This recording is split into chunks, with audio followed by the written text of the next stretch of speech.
আজ শীতের সবজি পাতাকপি আঁকলাম।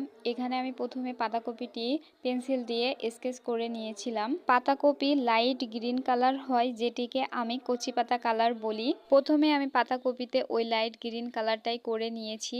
তারপর ওই কালারটির সাথে আমি সাদা কালার মিশিয়ে আর একটা লাইট কালার বানিয়ে সেটি দিয়ে পাতাকপির যে শাখা প্রশাখাগুলো হয় সেগুলো সুন্দর করে এঁকে নিয়েছি।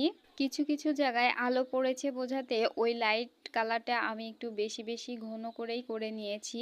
কিছু জায়গায় ছায়া পড়েছে বোঝাতে আমি যে সবুজ কালারটি আছে সেটি করে হালকা করে ঘষে নিয়েছি। এতে পুরোপুরি সবুজ কালারটা বোঝা যাবে না, কিন্তু মনে হবে যে ছায়া পড়েছে।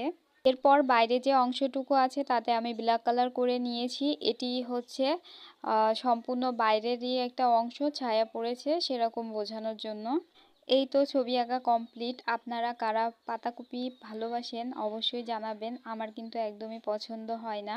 আর আমার পাতাকপি আঁকাটা কেমন হয়েছে অবশ্যই জানাবেন।